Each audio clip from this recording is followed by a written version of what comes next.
მოგესალმებით ქართული ტელევიზიის ეთერიდან.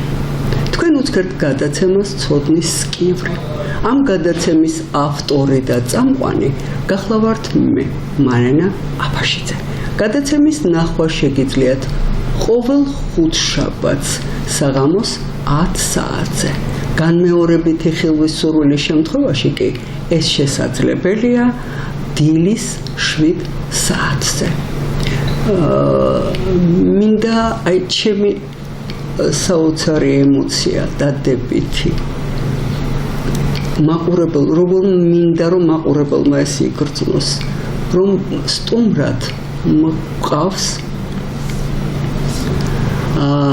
ხალხის რჩეული პრეზიდენტის, საყვარელი პრეზიდენტის პირველი შვილი და ასევე კლასიკოსი მწერლის ბატონი კონსტანტინე გამსახურდიას პირველი შვილიშვილი.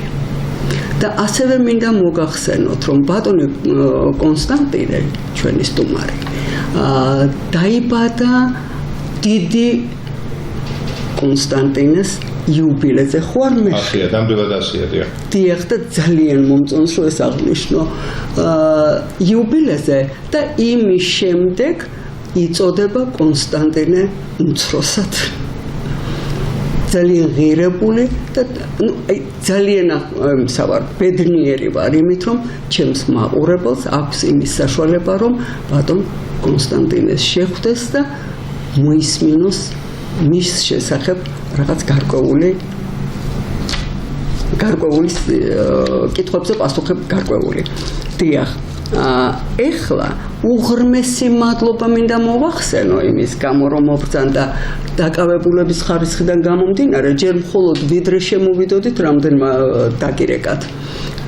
უღრმესი მადლობა ამისათვის და მინდა მოგახსენოთ, ეხლა დავიწყოთ როგორ. ბატონი კონსტანტინე გახლავთ ისტორიულ მეცნიერებათა დოქტორი, მრავალი წიგნის ავტორი. ამჟამად გენერალური დირექტორი ეროვნული ბიბლიოთეკისა და მე ვთვლი, რომ იქ ბედნიერები არიან ალბათ ეხლა, რომ ესეთი პატრონი გამოუჩნდა ეროვნულ ბიბლიოთეკას. ეხლა მინდა მოგახსენოთ, მყავდა სტუმრად ძალიან კარგი ბატონი ლევან ანდრონიკაშვილი, რომელიც თითქმის 30 წელი იყო ავსტრალიასა და ლონდონში ნევროლოგად და ბოლოს უკვე ფსიქიატრიად შეითავსა და როცა ის სტუმრად მყავდა ბატონ კონსტანტინე, ვკითხე როგორი ბავშვობა გქონდა მეთქი. ხო და როგორი ბავშვი იყავით, ხო და ძალიან კარგი ბავშვი ვიყავიო, მაგრამ იმის გამო რომ ანდრონიკაშვილი ვარო, ძალიან ბევრს ელოდებოდნენ ჩემგანო. და გამუდმებით იმ აზრებში ვიყავიო და იმაში არაფერი შემშლოდაო. იმათი მოლოდინი კი გავამართლეო. მაგრამ მე ცოტა შებოჭილი ვიყავიო ამის გამო. ეხლა აქედან გამომდინარე, ეს იყო დახვეწილი პიროვნება, ლევან ანდრონიკაშვილი ძალიან მიყვარს, ძალიან კარგი პიროვნებაა და ეხლა ლოგიკურად მინდა გადავიდეთ, რახან თქვენ საქართველოს ისტორიის ნაწილი ხართ. თქვენი ოჯახიდან გამომდინარე, მინდა კითხოთ, როგორი იყო თქვენი ბავშვობა, რა მოლოდინი ჰქონდათ მათ და რაზე ოცნებობდით? ბავშვობას რაც შეეხება, მე შემიძლია ის დავახასიათო სიტყვით უგრუბლო. ეს მართლაც უგრუბლო იყო. რამდენადაც კონსტანტინე გამსახურდიას, დიდი კონსტანტინე გამსახურდიას ცხოვრებაში გარკვეული თვალსაზრისით 1959 წლიდან, ეს არის უკვე ჩემს დაბადებამდე 2 წლით ადრე, დაიწყო ახალი პერიოდი. თითქოს ჩაცხრა ის მტრობები, მუქარა, დაპატიმრებისა, ის პერიოდი, როდესაც მაგალითად მას არ უბეჭდავდნენ წიგნებს, აქცევდნენ წნეხის ქვეშ, როდესაც ასე წყება ესმოდნენ თავს, ეგრეთ წოდებული კრიტიკოსები, რომლებიც თორე საბჭოთა კავშირში კრიტიკა არ არსებობდა, მოიხსენებათ. დიახ. ძალიან მეტწილად არ არსებობდა, შეიძლება გამლაკლისები იყო, მაგრამ იყო უფრო მეტად თავდასხმის იარაღი, ზეწოლის იარაღი იყო ეს იყო რაღაცნაირად დასჯის იარაღიც. დასჯის იარაღი იყო, იმიტომ რომ ეს ნიშნავდა იმას, რომ მე პრობლემა გექნებოდათ გამოცემასთან, ხა ეს ბევრი რამე იყო ამასთან დაკავშირებული და როდესაც გამოვიდა 8 ატომეული, დიახ, სპარტაშოვის ირაკლი აბაშიძის დიდი დამსახურება იყო ეს და წავიდნენ ის ხელმძღვანელები, მე გულისხმობ, ერთ ღარ დავასახელებ, ის ხელმძღვანელები აღარ იყვნენ, რომლებიც უკვე წავიდნენ, დაიწყო ახალი პერიოდი მის ცხოვრებაში, თუმცა რა თქმა უნდა იქ იყო 1956 წელს, 1959-ში მამაშენის დაპატიმრება, ორჯერ დააპატიმრეს და გაასამართლეს ის გორგასლიანის ჯგუფი იყო, სადაც გიორგი მერაბი, გურამ დოჩანაშვილი, ჯონ დომეტრეველი და არაერთი საინტერესო მართლაც გამორჩეული მამულიშვილები, ბავშვები იყვნენ, ესენი და უკვე მამულიშვილები. განაცხადი და აი ამას მოყვა ზუსტად მე ჩემი დაბადება, როდესაც 59 წელს ბოლოჯერ დააპატიმრეს, მაგრამ გამოუშვეს მაშინ იყო ვასილ ჯავანაძე, რომელიც საქართველოს საკმაოდ რბილი პოლიტიკით გამოირჩეოდა. ქვეყანაში ახლა საბჭოთა კავშირში ხრუშჩოვმა დაიწყო ის პერიოდი, რასაც ქვია დათბობა. დიახ. და აი ზუსტად ამას ემთხვევა, მაშინ იუბილე გადაუხადეს, ეს იუბილე შედგა ოპერაში და შალვა მშველიძის ოპერა დიდოსტანის მაგივრა, როდესაც მიდიოდა, აი ზუსტად მაშინ გიზო ჟორდანიამ ამცნო ბაბუას, რომ გაჩნდა მისი შვილიშვილი, მისი მოსახელე. აი ესე იყო ეს ამბავი და რა თქმა უნდა ხა რამდენად ზეიმის მიზეზი. კოლხური კოშკის დასრულდა, ეს კოშკი დაიწყო 1957 წელს, მაგრამ ვერ დასრულდა, აი სწორედ ამ მიზეზების გამო იყო სერიოზული პოლიტიკური პრობლემები მწერალთან. ხელისუფლებას ჰქონდა პრობლემები და აი 59 წელს მოხერხდა მისი დასრულება. 57 წელს დაწყებული დასრულდა 1959 წელს და ისინი გადავიდნენ უკვე გრიბოედოვის ქუჩაზე. ცხოვრობდნენ ისინი, მამაჩემიც იქ ფაქტობრივად მისმა ბავშვობამ იქ და ნაცინუს მოზარდობა განლო და შემდეგ ხმაწვილ კაცობამ გაიყიდა და შემდეგ ისინი უკვე გადავიდნენ გრიბოედოვიდან გადავიდნენ გალის ქუჩაზე კოლხურ კოშკში. მე ვიძლებოდი კოლხურ კოშკში, ეს იყო შესანიშნავი ბაღი იყო იქ, ბაღში იყვნენ ცხოველები, სხვათა შორის დიახ, მაგასთან აღნიშნავდნენ დიახ. ძაღლები იყვნენ, ეს ამ ცხოველების ეს მახსოვს, აი პირველი რასაც ვიხსენებ, ცხოველების ხիկ ყოფნა მახსოვს. და რამდენად დადებითი მუხტი. რა თქმა უნდა, ცხოველებთან როდესაც ბავშვი ურთიერთობს, სხვა განცდა არის და სხვაგვარი რაღაც კეთილი მოგონებები ამოდის სულში, როდესაც ვიხსენებ ამ პერიოდს. რა თქმა უნდა, სწავლაც აქ დაიწყო ჩემი ამბანი სწავლე, ბაბუამ მასწავლა, სხვათა შორის შემასწავლა წერა-კითხვა და ამბანი. პირველი წიგნი, რომელიც წავიკითხე, ეს იყო ვაჟა შაველას ალგაკეთელაური. ამავე დროს ჯერ კიდევ საბავშვო ბაღში მე დავიწყე გერმანულის შესწავლა, იმიტომ რომ გერმანული საბავშვო ბაღი იყო და ეს ხან კოლხურ კოშკში იყო, ხან იყო გურამ ფანჯიკიძის ოჯახში. გურამ ფანჯიკიძის ქალიშვილიც დადიოდა ამ ბაღში ჩემთან ერთად, სხვათა შორის ჩვენი ბაღიდან რამდენიმე ბავშვი შემდგომში გერმანისტი გახდა. ბატონო კონსტანტინე, თქვენი გერმანული ენით დაინტერესება ხوار განაპირობა დიდი ბატონი კონსტანტინეს ჰუმბოლდტში დასრულებულმა უნივერსიტეტმა. რასაკვირველია, მაშინ უნივერსიტეტს ერქვა ვილჰელმ ფრიდრიხის უნივერსიტეტი, შემდგომში დაერქვა. დიახ. ცხადია, მანაც განაპირობა, ეს ალბათ ტონის მიმცემი იყო ეს ალამბისთვის და სხვა შორის ის დაესწრო რამდენიმეჯერ გაკვეთილს და აინტერესებდა ხომ არ საუბრობს ვინც მასწავლებელი პლატის გერმანულზე. პლატის გერმანული ეს არის უფრო აი ესეთი პროვინციული ახური მეტყველება და აღმოაჩინა რომ ის სუფთა გერმანულ საუბრობს, სუფთა ლიტერატურულ გერმანულს. როგორი ბედნიერი წამოვიდოდა სახლში. რა თქმა უნდა. არა, ეს ზოგჯერ თვითონ კოშკში ხდებოდა ხოლმე გაკვეთილები, ბავშვები მოდიოდნენ. იქ ხდებოდა. დიახ, იქ ხდებოდა და ნაძვის ხესზე იმიც მახსოვს აღნიშნულა, რომ გერმანულად ხდებოდა. ჩვენ სწავლობდით ლექსებს გერმანულად, ცეკვავდით, ღეროდით. საუბრობდით, გამოდით, რაღაცებს საუბრობდით, ვცდილობდით, რომ გვესაუბრა გერმანულად, ჩამოგვეყალიბებინა, ვთქვათ, რაღაცა სათქმელი გერმანულად გვეთქვათ. ბავშვს, რამდენადაც ეს ბავშვებს შეუძლიათ, რა თქმა უნდა, ეს თავისთავად ცხადი არ არის, რომ მაშინვე ალაპარაკდები. მაგრამ ეს ქალბატონი ელზა ერქვა, რომ ყველაფერს აკეთებდა იმისთვის, რომ ჩვენ ალაპარაკებულიყავით, და ეს იყო ძალიან, პირველი მოგონებები, რაც მე მახსენდება. წარმოუდგენელი მაქვს ახლა როგორ გერმანულს ფლობდა, რომ ბატონი კონსტანტინე გახდა კმაყოფილი იმის მუსლიმით. ის კმაყოფილი იყო, ეს იყო სხვათა შორის იმ გერმანელთაგან, რომლებიც 1941 წლამდე საქართველოში იყვნენ, აი სადაც ბოლნისია, დასურეთია, იქაური გერმანელებიდან იყო. სხვათა შორის იმავე პერიოდში დადიოდა დიდ კონსტანტინესთან მისი სტუდენტობის მეგობარი, რომელიც ასევე გერმანიაში სწავლობდა. დიდი სვანეთის დიდი მოამაგის და დიდი ესე ვთქვათ ფიგურის ბესარიონ ნიჟარაძის ვაჟი, რაფო ნიჟარაძე და როდესაც რაფო მოდიოდა მე და რაფო საუბრობდით გერმანულად. რას ამბობთ? ონგელ რაფოს ვეძახდი, ბიძია რაფოს. რას დანობთ?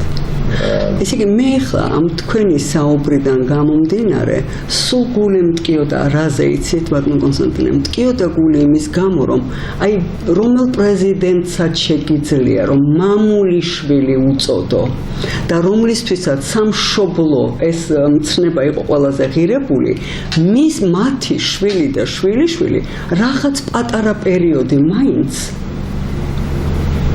ზიანი ბავშვობით ცხოვრობდნენ. ნამდვილად და იქ მოდიოდნენ ძალიან საინტერესო ადამიანები. მოდიოდნენ მწერლები, მოდიოდნენ მეცნიერები, აკადემიის, ზოგიერთი მათგანი აკადემიის ნამდვილად. აკადემიის ხდომაზე გეგონებოდათ და მაგალითად მოდიოდა პავლინგო რო არ ყოფილა აკადემიკოსი, მაგრამ ხშირი სტუმარი იყო.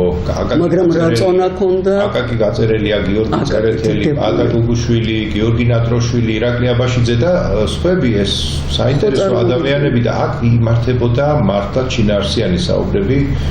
ეს ადამიანები საუბრობდნენ აქ იმაზე, რაზეც ისინი გარეთ ვერ ისაუბრებდნენ. აქ ისინი უკვე თავისუფლები იყვნენ. ხო წარმოგიდგენ.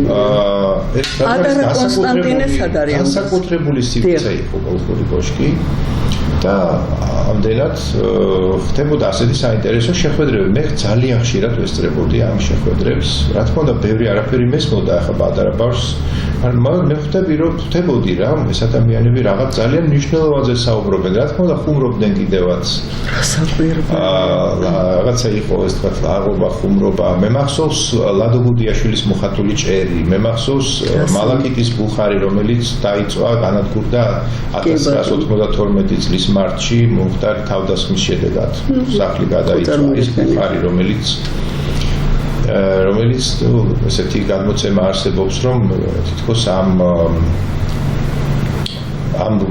ბუხრის მალაკიტი დაკავშირებული იყო გრიგოლ რობაქიძესთან, თითქოს გრიგოლ რობაქიძის ოჯახიდან ჰქონდა ეს კვები მათაჩუკეს კონსტანტინე გამსახურდიას, რამდენადაც კონსტანტინე გამსახურდია იყო პირველი, რომელმაც მოიყო რობაქიძის რეაბილიტაციაზე, მაგრამ ეს არ მოხდა, რა თქმა უნდა. მაგრამ ხო ის დაფიქსირდა რომ მან რუსეთმა მოახდინეს ბუნინის მაგალითად თავისი შესანიშნავი მწერლის რეაბილიტაცია, მაგრამ საქართველოში ეს არ მოხდა, იმიტომ ისე მოსკოვიდან იყო, რა თქმა უნდა. მითითება და ჩვენმა ასე ვთქვათ პარტიულმა ხელმძღვანელობამ თავის თავზე ვერ აიღო ეს.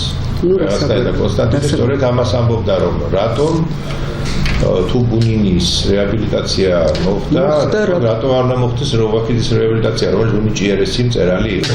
აი ამას ამბობდა იგი და როდესაც გარდაიცვალა გრიგოლი, ჩვენი ოჯახი წავიდა სვეტიცხოველში, გაიმართა პანაშვიდი, აღინიშნა არც ერთი მწერალი იქ არ მოსულა, სხვათა შორის ყველას შეეშინდა მოსვლა. ეს უკვე იყო 1962 წელი ან 1963 წელი იყო ეს. ხო წარმოგიდგენიათ რა მოდი. მე ძალიან გულდოვნად მე არ მახსოვს, თითქმის არ მახსოვს ეს, უბრალოდ გადმოცემით ვიცი. მე გარკვეული წლები რო გადის, ბავშვი უკვე იწყებს რაღაცების ახმას უფრო წელს. საკვირველი და ანალიზს ამავე დროს არ მეთანხმებით. ანალიზი ალბათ უფრო ბავშვურად რაღაც თავისებურად აღიქვამს და ეს უკვე მას ამახსოვრდება როგორც სრულიად განსაკუთრებული მოვლენები. სრულიად განსაკუთრებული ეს არის პირველი მოვლენები, რაც მე ვნახე ცხოვრებაში ეს იყო. აი ეს საინტერესო ადამიანს ხოჭირს მამა ჩემი აღნიშნავდა შემდგომში რომ მე ვნახეო ეროვნული მსახურების აკადემიაო. მე გამოვიარე ეს აკადემიაო და არის რაღაცა რაც ადამიანში არის ჩადებულიო და ვერ გარდაუყვალო ამასო. ეს არის ბედის წერაო ალბათ. მე ამიტომ არასოდეს გულში არასოდეს გამივლია ჩემი სამშობლოს ხალხად. იცით რა, მინდა კითხვის დასმა. მაგრამ ამავე დროს არ მინდა შეგაჩეროთ. როგორია? ბატონო კონსტანტინე, როდის მიხვდა უმცროსი კონსტანტინე გამსახურდია, რომ ის და მისი ოჯახი, შთამომავლობა კუთვნილება საქართველოსი. ძალიან მნიშვნელოვანი და ძალიან ღირებული. ამას გარკვეული წლები დაჭირდა და იმიტომ რომ ბავშვი საერთოდ მთლიანად შეზრდილია იმ გარემოს. ნებრივია. მთლიანად შეზრდილია და თვით როდესაც რაღაცასთან შეზრდილი ხართ, შეიძლება აზრით და გონებით ვერ ჩათვლეთ. აზრს და გონება იწყება იქ, სადაც ხდება რაღაცნაირი რეფლექსია, რაღაცნაირი უკვე გარედან შეხედვა.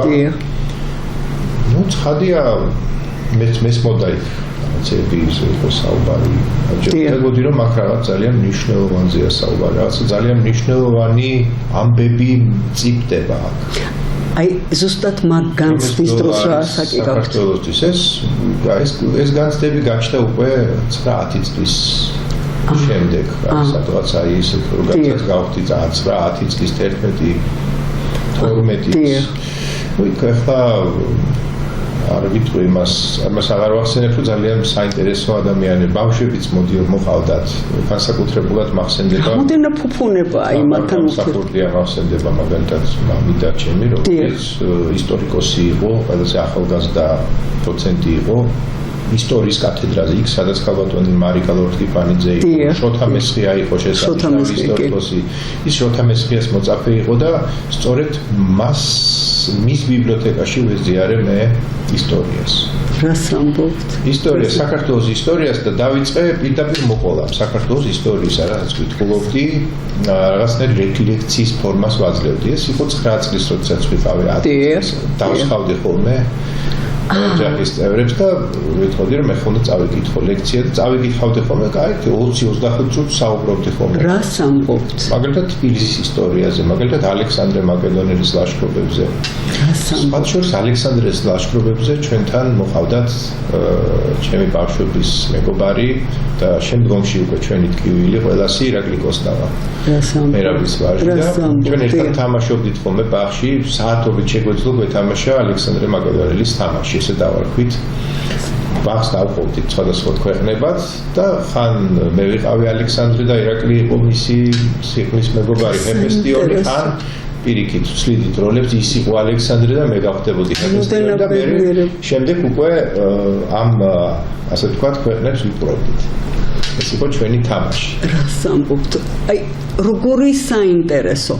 ეხლა მინდა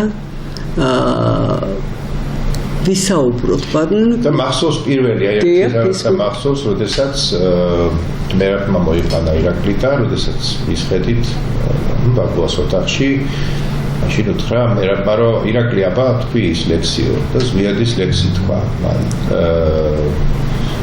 საპირისპირო გათენების სხივი ფარული შემოეცალდა დაუტირებს სახალთა კრებულს ვით შემოდგომის შუქრჩრდილები მთას გარინდებულს ეწვევა სულის საკურთხეველს ახლა სვარული ბრალის კოშკი შორით მოსჩანს კიმგაბზარული პალას ათენას სიბრძნის ველზე უშბოდლად რებულს შავი ყორანი აზის თავზე და გარინდებულს გარსახვევია დემონების პილწი არული მოსალოდნელი მწუხარების კუშტი მაღარი მტკიცეთ მიუყვები მენაკვალევის მზიურ შუბისას შემოთხა გაშლილი თავზე ნაცარ გადანაყარი მლოცავ მპირდები გრძნეულ სითბოს შენი უბისას მე ვარ სიზმარი შენ სიზმრების ხიბელი ჩუმი მე ვარ ცხედარი შენ სუდარის ხარაბეშუმი და მაშინ დავფიქრდი რომ რას ნიშნავს ბრალის კოშკი რომელიც გარშემორტყმულია დემონების არობით ეხლა ეგრე თავისუფლად ხატია როგორი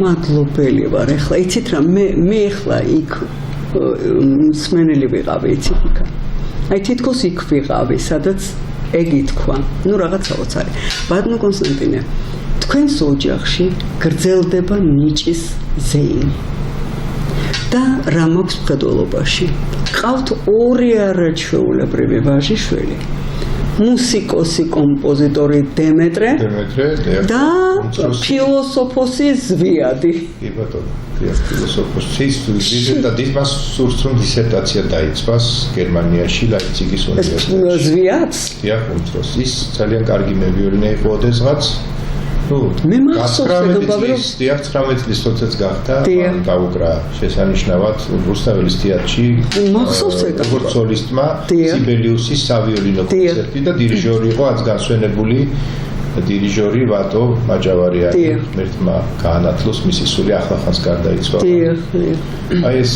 კონცერტი იყო ეს ჩვენი სიმფონია იყო და ძალიან დიდი შთაბეჭდება მოახდინა მან მაგრამ მე დაანება თავი არც გადაინაცვლა ფილოსოფიაში მაგრამ ის არ იკარგება რასაკვირველია და თორემ მამაჩე ხო რაც მე მახსენდება ასე ბავშვობიდან თქვენ მკითხეთ ეს არის მუსიკა ეს იყო კიდევ სხვა ენა ეს არაერთობითი დედა თქვენის შვილი როგორ შეიძლება არ ყოფილიყავით მუსიკოსი და რატომ არ მოხდა ანუ მეც ვერ გავყევი იმიტომ რომ მე უფრო ენები ვარჩიე რაღაცნაირად მუსიკას მეც ცოტა რა თქმა უნდა პედაგოგიური მიდგომაც ალბათ საჭირო იყო იმიტომ რომ დაინტერესება გამოიწვია მეტი ჭირდება ალბათ დიახ ხო და მე რაც მახსოვს ეს იყო როგორ უკრავდნენ ამაჩემი უკრავდა ძალიან კარგად და კარგად მე რა პოსტავა იყო ფანტასტიკური პიანისტი მას შეეძლო რომ ბეთჰოვენი მაგალითად უწყვეტად რამდენიმე საათის მანძილზე დაეკრა ბეთჰოვენი 3-4 საათი ვთქვათ უწყვეტად დაეკრა რამდენიმე სონატა ბეთჰოვენის და თქვენ გესმით ამ ყველაფრის მოსმენა გნებავთ ის დიდ კონსტანტინესთან რო იკრიბებოდნენ გნებავთ ბატონ ზვიადთან რო იკრიბებოდნენ ну აი შეიძლება ეს რაღაც იცით არარეალურია თითქოს არ მეთანხმებით ეს იმდენად ლამაზი იყო ყველაფერი ნამდვილად ლამაზი იყო და სული ხო იქ ჩამოყალიბდა თავარი იყო რასული ტრიალი რასაკვირველია და თქვენ ამის ეპიცენტრში იყავით დიახ და მან დიდი როლი ჩაიგდო ჩემს პიროვნებად ჩამოყალიბდა რასაკვირველია სად არიან ახლა დემეტრე და ზვიადი ამჟამად დემეტრე ბაზელში მოღვაწეობს და ზვიადი არის ბერლინში თუმცა ეს დოქტორანტურა არის ლაიფციგის უნივერსიტეტში. მან დაამთავრა ბერლინის თავისუფალი უნივერსიტეტი. დიახ. სამაგისტრო პროგრამა ფილოსოფიაში დაიცვა მან. სწორად თქვი ბატონო კონსტანტინე რომ ნიჭის ზეიმი გრძელდება მეთქი. ფიქრობს რომ გააკეთოს სადოქტორო დისერტაცია მაქს შტირნერის ფილოსოფიაზეც და ასევე მედიალიზაცია ფილოსოფიის, როგორ გამოდის ფილოსოფიური იდეები მედიაში, როგორ ხდება მათი პოპულარიზაცია მასმედიის საშუალებით. ეხლა რა ასაკისები არიან ბატონო კონსტანტინე? 32-ის და 36-ის. ოჯახი არ შეუქმნიათ. ოჯახი არა, ჯერ არა. არა. ეხლა რა საქართველოში ჩამოსვლის სურვილი აქვთ, მაგრამ დროის გამო ხშირად დადიან სხვათა. დადიან ხშირად ჩამოდიან დიახ. რა კარგია. ძალიან მოსწონთ თვალთაშორის მათ მაგალითად უმცროსი ახლახანს იყო ჩამოსული მოეწონა თბილისი არის ძალიან კარგად გაკეთებული მართლა კუჩებია ძალიან ისეთი კუჩებია რომელთა მიმართაც ემოციური მიმართება გექნება ვაი რაღაცნაირად მოსწონდა ეს კუჩები ეს პატარა რომელი სახლები უმცროსი იყო ახლახანს ზვიადი აი ეს მოსწონს ეს ძველი სახლები რომ ეს ძველი ძალიან გავს გერმანიის ავსტრიის შვეიცარიის ქალაქებს ხომ თქონდა ეს არქიტექტორები იქიდან იყვნენ ვინც აშენებდა ამ სახლებს მე-19 საუკუნის მეორე ნახევარში მე-20 საუკუნის დასაწყისში ცდილდებოდა აი ეს სახლები რა თქმა უნდა საჭირო ისინი საჭიროებენ დაუყოვნებლივ შეკეთებას ეს სახლები რომ არ ჩამოვა მოვლა და ზრუნვა თუ არ არის რაღა იქნება მე არაფერი ხო ასე რომ მათ ძალიან მოეწონა ეს თბილისის შემოგარენიც ლიორის პარკი ну დიდი ხანი არ ყოფილა და ახლა თქვა რომ უკეთ ჩამოვა ამდენადაც ის ძირითადად სწავლაგანათლებით იყო დაკავებული და მუშაობით მე რა სიცოცხლე კარგი არის ცხოვრება მაინც გარკვეულ სირთულეებსაც უკავშირდება რამდენადაც ბატონ კონსტანტინე უამრავი ტკიპილი და პოლიტიკური ჭექა-ქუხილი გადაიტანა თქვენმა ოჯახმა ეხლა მინდა გკითხოთ გაიარა იმან და იცით რა არ ქრება სულში ნაიარევი არ ქრება მაგრამ აი შვილებს რო უყურებთ ხომ ხართ ბედნიერი რა თქმა უნდა ეს ბედნიერება ესეთი კატეგორიაა ხო საკმაოდ კი ბატონო ჩვენ შეიძლება ყველა ასპექტში ბედნიერი ვერ ვიყოთ ცხოვრების ყველა ასპექტში ბედნიერი არ იყო მაგრამ იყოს რაღაც ასპექტები რაშიც შეგიძლია თქვა რომ ნამდვილად ბედნიერი ხარ და ახლა ბატონ კონსტანტინე აი მე მაგალითად იცით 6 თვეა რაც ავტორო გადაცემები მიმყავს მაგრამ არც ერთი გადაცემის დროს მე ასე არ მინერვიულია. რატომ? მე თქვენ გიცნობთ კარგახანია უკვე საერთო წიგნზე ვიმუშავეთ და ისა, მაგრამ იცით რა, რამ განაპირობა ის, რომ მე ცოტა ემოციები მომეჭარბა. გადაწყვიტა განაპირობა იმან, რომ მე უსაზღვროდ პატივისმცემელი ვიყავი ჩვენი ნამდვილად ქართველი პრეზიდენტისა. მე მაშინ ვიგრძენი, რომ მე პატრონი ვარ საქართველოსი. აი მაშინ ვიგრძენი, იცით და მე ვეხებოდი ზვიად გამსახურდიას ოჯახის ნაწილს. დღეს უნდა შევხებოდი და აი ვეხები. და დიდი კონსტანტინესი. ეხლა თქვენ მე რომ მითხრათ, რომ ეს არ არის ემოციების მიზეზი. არის აშკარად, იმიტომ რომ თქვენ ხართ ჩვენი ისტორიის დიდი ნაწილი, რომელსაც ვერასოდეს ვერავინ ვერ დაივიწყებს აბსოლუტურად და ამიტომ ეხლა მინდა გკითხოთ ესეთი რაღაც. ეხლა რომ დავუშვათ ბატონ ზვიადს ამბობენ, რომ ბატონი არ შეიძლება გარდაცვლილზე, მაგრამ გარდაცვლილზე არა.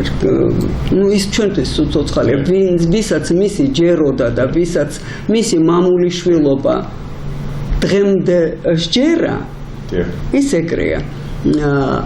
ეხლა რომ მას შეძლებოდა ამ ახალგაზრდებისთვის მიემართა, რომლებსაც დღეს ხედავთ, თქვენი აზრით რა იქნებოდა, რა შინაარსის იქნებოდა ეს მიმართვა?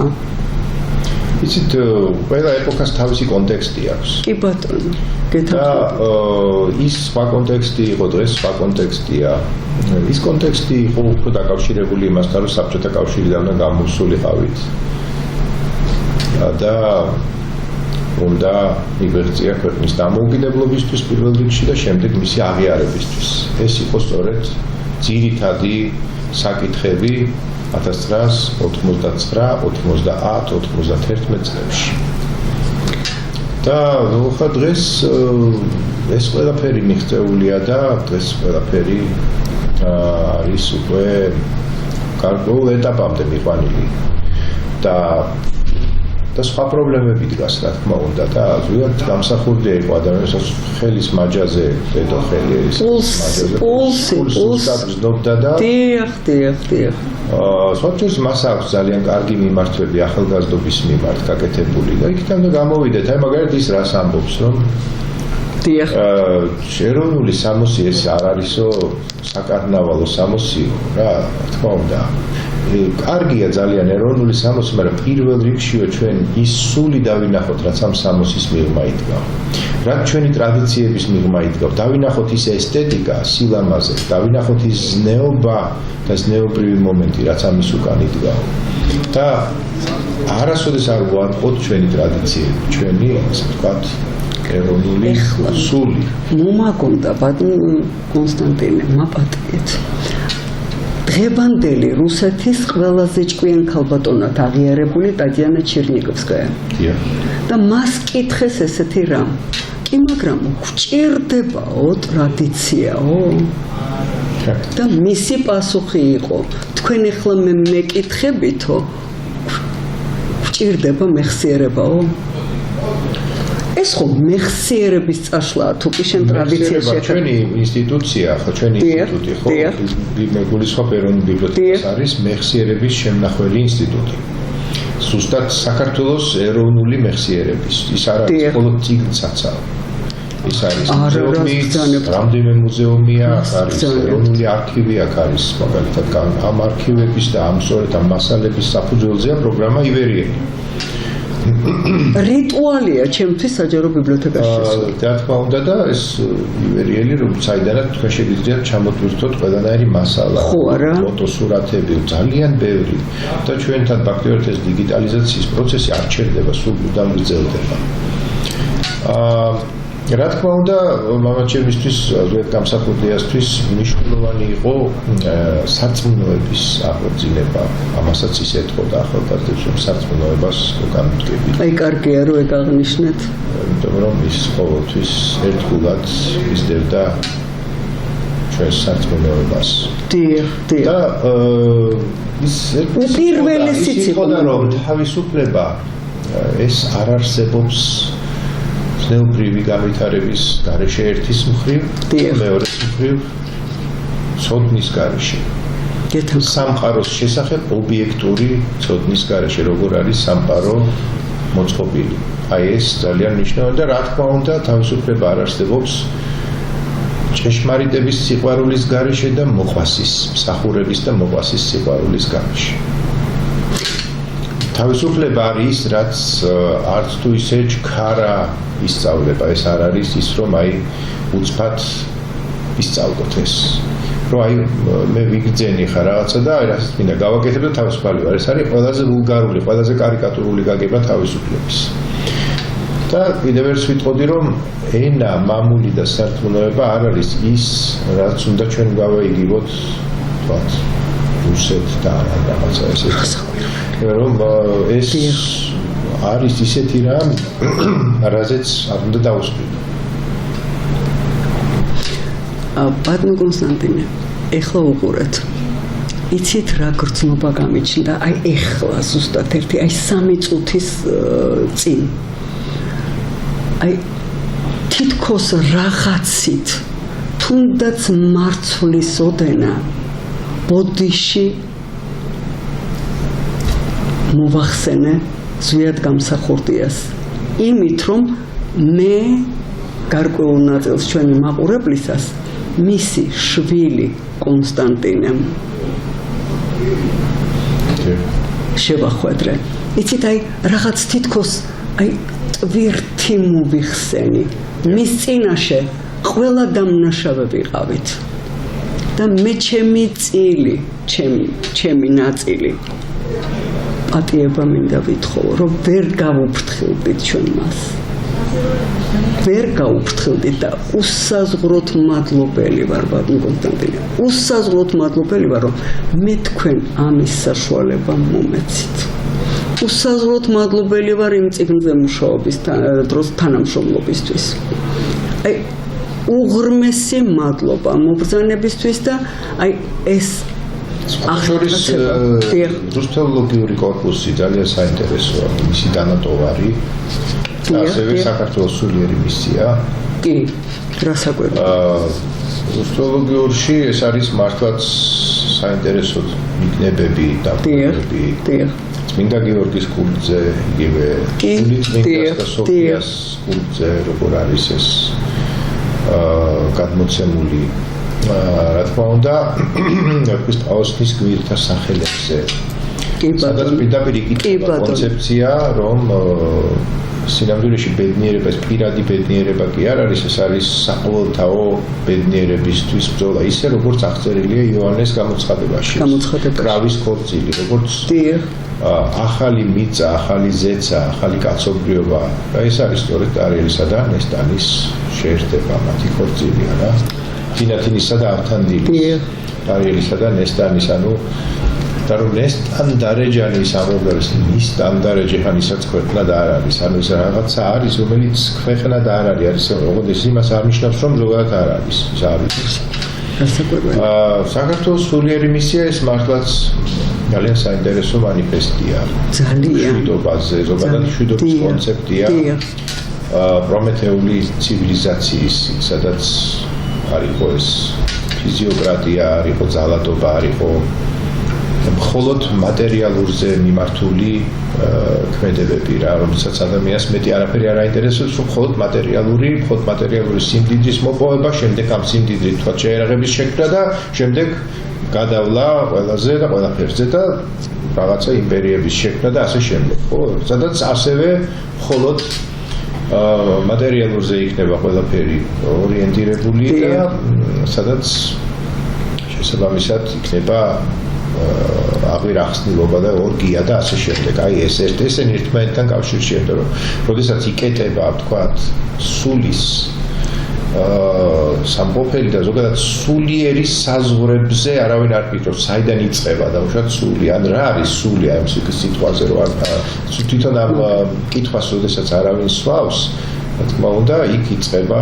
და როგორ არის პრომეთეული რადგან პრომეთემ რომ ჩამოიტანა ეს ცეცხლია რა ეს ის ცეცხლია სწორედ რომელმაც ადამიანში დააგზნო სულია რა დააგზნო მისი მე მისი ინდივიდუალობა წაროვალი ინდივიდუალობა ღვთისხატად ცნობილი ინდივიდუალობა და მან ადამიანი გახადა რაღაცნაირად მაინც ღმერთების თან ერთებთან წინაყარი გახადა და აი ამაზეა ზუსტად ზევსის რისხვა.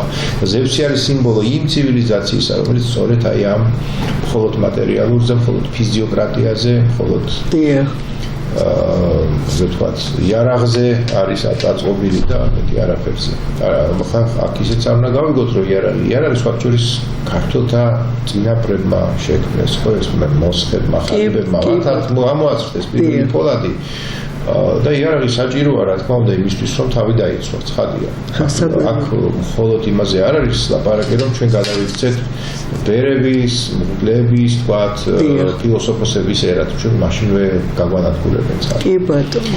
საქართველოს ისტორია გვიჩვენებს ამ იდეალურ შეწონასწორებას, აი წონასწორობას რა არის სწორედ აი ამ სახელმწიფოებრივსა და სულიერს შორის.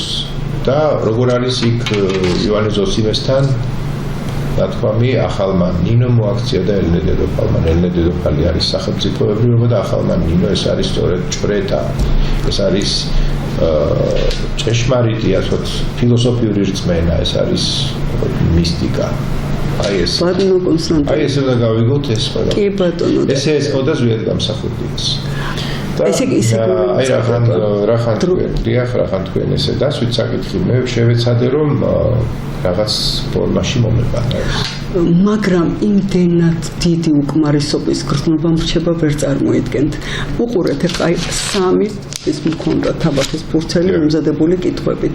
რო თუ კი დამჭირდებოდა, მაგრამ შეიძლება იჯდე კონსტანტინე მეორე დავარქვათ კონსტანტინე მეორე გიჯდეს გვერდით და შენ რაღაც შენისა.